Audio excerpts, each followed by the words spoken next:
کچھ گزارشات کرنی ہے. آپ نے اپنی زندگی کا ایک مرحلہ مکمل کر لیا ہے، نصاب تعلیم کا ایک مقدار پوری کر لی ہے، درس نظامی کی تکمیل کر لی ہے.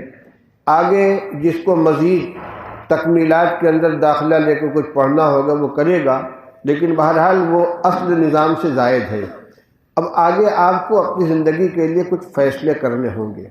علم دین یہ ایک امانت ہے جس کی پہلی ذمہ داری یہ ہے کہ اس علم کے تقاضوں پر خود عمل کیا جائے، اور دوسری ذمہ داری یہ ہے کہ اس امانت کو دوسروں تک پہنچایا جائے.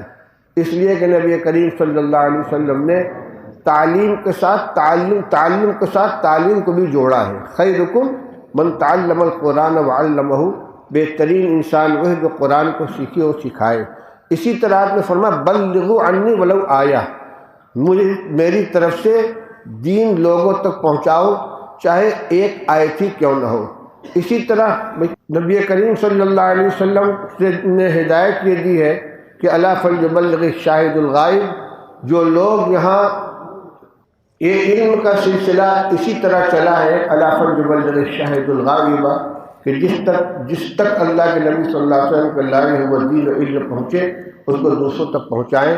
اس لیے ہر عالم کو معلم بننا چاہیے، چاہے باقاعدہ وہ درس و تدریس کے ذریعے سبق دے، امامت کا منصب اختیار کرے، خطابت کا منصب اختیار کرے، اور تصنیف و تالیف کا مشغلہ اختیار کرے، وعظ و تبلیغ کا مشغلہ اختیار کرے. لیکن جو علم حاصل کیا اس علم کو دوسروں تک پہنچانا یہ الا فلیبلغ الشاہد الغائبہ کی ذمہ داری کے اندر آتا ہے. اس کا بہرحال ہم کو خیال رکھنا ہے. بہت سے حضرات اپنی لائن بدل دیتے ہیں، یعنی علم دین حاصل کرنے کے بعد ڈاکٹر صاحب بن گئے، انجینئر صاحب بن گئے. علم حاصل کرنا منع نہیں ہے، اگر کوئی اور مشغلہ اختیار کرتا ہے تو اس سے دو گزارش ہے. ایک تو یہ کہ اپنے معمولات کو، اپنے اعمال کو، اخلاق کو، اور دوسرے اپنی وضاقتہ کو عالمانہ باقی رکھیں. دوسرا مشغلہ اختیار کر کے آپ مولانا سے مسٹر نہ بن جائیں. آپ کی داڑھی، آپ کا لباس عالمانہ برقرار رہنا چاہیے. دوسری چیز یہ کہ کچھ نہ کچھ مشغلہ علمی بھی رکھنا ضروری ہے. اگر آپ نے کوئی غیر علمی مشغلہ اختیار کر لیا ہے، تجارت کر رہے ہیں یا کوئی پیشہ اختیار کر لیا ہے، تو کچھ نہ کچھ وقت آپ کا علمی مشغلے کے اندر رہنا چاہیے، چاہے امامت و خطابت ہو، چاہے جز وقتی تدریس کا سلسلہ ہو. ایک بات. دوسری بات، آج کے زمانے میں ایمان کے اوپر خطرات بہت زیادہ منڈلا رہے، فتنے پھیل رہے دو طرح سے.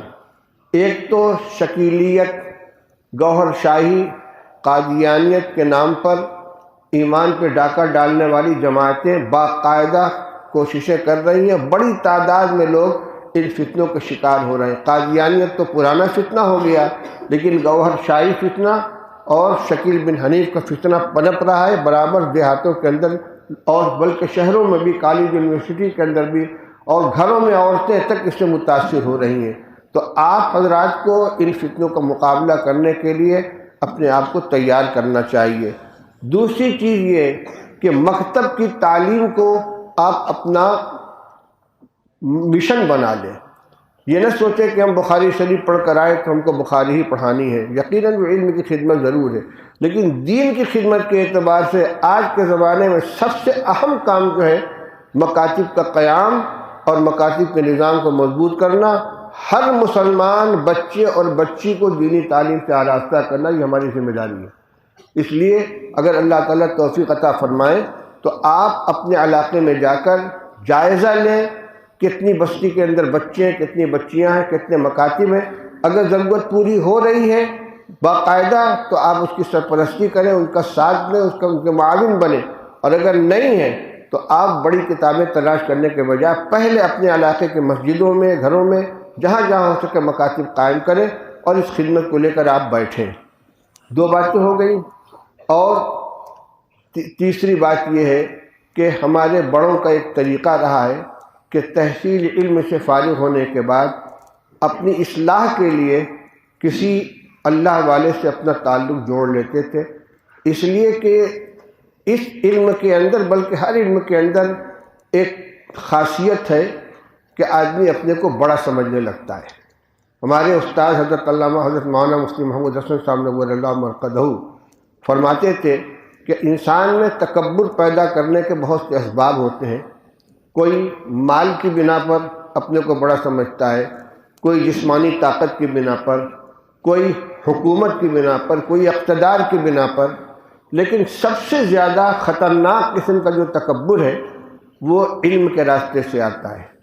اس کے بعد فرماتے تھے کہ جب آپ گھر سے نکلے تھے پڑھنے کے لیے تو آپ اپنے کو سب سے چھوٹا سمجھتے تھے، میں معمولی سا ہوں، یہ میرے ابا ہیں، یہ میری اماں ہیں، یہ بھیا ہیں، یہ بہن ہیں، یہ پھوپھی ہیں، یہ خالہ ہیں، سب آپ کو اپنے سے بڑے نظر آ رہے تھے۔ اور آپ جب سر پہ پگڑی باندھ کر گھر پہنچیں گے تو آپ کو سب چھوٹا نظر آئے گا، میں عالم ہوں، یہ جاہل ہیں، میں قرآن پڑھا یہ نہیں جانتے، میں مسئلہ جانتے ہوں نہیں جانتے۔ آپ اپنا قد بڑھا ہوا محسوس کریں گے اور ہر ایک کو آپ جاہل سمجھیں گے۔ یہ بڑی خطرناک چیز ہے۔ اس لیے یہ علم تواضع چاہتا ہے۔ جو پھلدار درخت ہوتا ہے اس کی شاخیں جھکی ہوئی ہوتی ہیں، تواضع پیدا کرے اپنے اندر اور تکبر ہرگز نہ آنے پائے۔ لیکن اس تکبر کو ازالہ کے لیے اور اپنے اخلاق کو درست کرنے کے لیے کسی مصلح سے متعلق ہو جانا زیادہ مفید ہوتا ہے۔ چنانچہ ہمارے جتنے اکابر گزرے ہیں، جو حجت الاسلام حضرت مولانا محمد قاسم صاحب نانوتوی رحمۃ اللہ علیہ ہوئے، فقیہ النفس حضرت مولانا رشید احمد گنگوہی رحمۃ اللہ علیہ ہوئے، مولانا اشرف علی صاحب تھانوی ہوئے، علامہ المرشد کشمیری، شیخ الہند رحمۃ اللہ، جتنے اکابر ہیں، شیخ الاسلام رحمۃ اللہ علیہ، اور آج تک ہمارے جتنے اساتذہ کرام حال میں گزرے ہیں یا اللہ نے ان کو ابھی خدمت کا موقع دیا ہے، سب نے کسی نہ کسی بڑے سے اپنے کو وابستہ کر رکھا ہے۔ اس لیے آپ اپنے علاقے میں تشریف لے جائیں، لیکن اپنے کو کامل نہ سمجھیں کہ ہم فاضل ہو گئے، ہم کامل ہو گئے، ابھی اپنی اصلاح کی ضرورت ہے۔ ہمیشہ اپنے کو کسی بڑے کے تابع رکھیں۔ ہم نے بڑوں کو دیکھا ہے، ہمیشہ ایک بڑے کے سائے سے محروم ہوئے، دوسرے کے ہاتھ تھام لیا، اور جب تک بڑے موجود رہے ان کے مشورے کے بغیر کوئی کام نہیں کرتے تھے۔ حضرت مولانا محمد زکریہ صاحب رحمۃ اللہ علیہ، حضرت مفتی محمود صاحب، مولانا عبدالجبار صاحب اعظمی، مولانا منور صاحب بہاری، یہ تمام حضرت شیخ الہند رحمۃ شیخ محمد زکریہ صاحب رحمۃ اللہ علیہ کے جو خلفاء ہیں، ان سب کا آخر تک یہ طریقہ رہا ہے کہ حضرت شیخ رحمۃ اللہ علیہ سے پوچھے بغیر کوئی کام نہیں کرتے تھے۔ تو ایک تو یہ کہ اپنی اصلاح کے لیے کسی سے تعلق قائم کر لیں، دوسرے مشورہ بھی لیتے رہیں، مشورے کے اندر خیر ہے۔ انشاءاللہ اگر آپ اپنی اصلاح کی کوشش کریں گے تو جو علم آپ نے حاصل کیا اس کے اندر چار چاند لگے گا، اس میں نورانیت آئے گی۔